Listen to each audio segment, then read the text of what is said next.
ዛሬ የምንወደው የቅንድብ ቅርጽ ሁል ጊዜ ውብ ተብሎ አይጠራም ነበር። በታሪክ ውስጥ የቅንድብ ፋሽን ብዙ ጊዜ ተለዋውጧል። ግብፃውያን አይናቸውንና ቅንድባቸውን በጥቁር ቀለም ያስጌጡ የነበረ ሲሆን ይህም ውበትና ማህበራዊ ክብራቸውን ይገልጻል።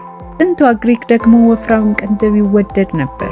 በምስሉ ላይ እንደምትመለከቱት በአንድ ላይ የተገኘ ቅንድብ የውበት ምልክት ተደርጎ ይወሰድ ነበር። መካከለኛው ዘመን ደግሞ ከፍ ያለ ግንባር ባለቤት ከሆናችሁ እናንተ ካሉት ህዝቦች መሃል እንደ ውብ ትታዩ ነበር። ብዙ ሴቶች ቅንድባቸውን በጣም ያሳጥሩ ወይም ያስወግዱ ነበር።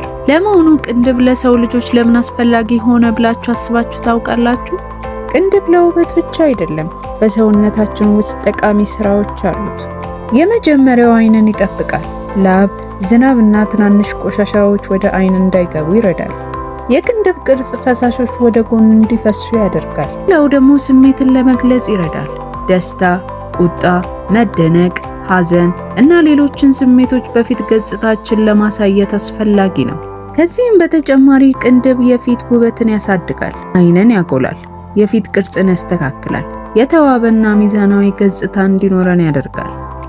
ቅንድብ በሰው ልጅ ታሪክ ውስጥ ከዘመን ወደ ዘመን በባህል በፋሽን እና በውበት መለኪያዎች መሰረት ተለውጧል። ለመሆኑ የኔ የቅንድብ ቅርጽ ስለኔ ምን ይናገራል ብላችሁ አስባችሁ ታውቃላችሁ? ቀጥ ያለ ቅንድብ ብዙ ጥፋት የሌለውና በአብዛኛው ቀጥ ብሎ የሚታይ የቅንድብ ቅርጽ ነው። ቀጥ ያለ የቅንድብ ቅርጽ በምስራቅ እስያ ባህል በተለይም በደቡብ ኮሪያ ለብዙ ዓመታት የተወደደ የቅንድብ ቅርጽ ነው። ይህ ቅርጽ ወጣትነትን፣ ንጽህናንና ተፈጥሯዊ ውበትን ይወክላል። ክብ ቅርጽ ያለው ቅንድብ ደግሞ በብዙ ጥንታዊ ስልጣኔዎች ተፈጥሯዊ ውበትን ለማጉላት ይመረጥ ነበር። ይሄ የቅንድብ ቅርጽ ሞገስና ተፈጥሯዊ ውበት ተምሳሌት በመሆኑ ጥንታዊ ግብፃውያን ይጠቀሙት ነበር። በ1940ዎቹም የፊልም ተዋናዮች ይህን የቅንድብ ቅርጽ እጅግ ታዋቂ አድርገውት ነበር። በመሃል ወይም በመጨረሻዎቹ ክፍል ደግሞ አጠፍ ብሎ የሚገኘው ቅንድብ ከ1930ዎቹ ጀምሮ በሆሊውድ የውበት ምልክት ሆኖ ታውቋል።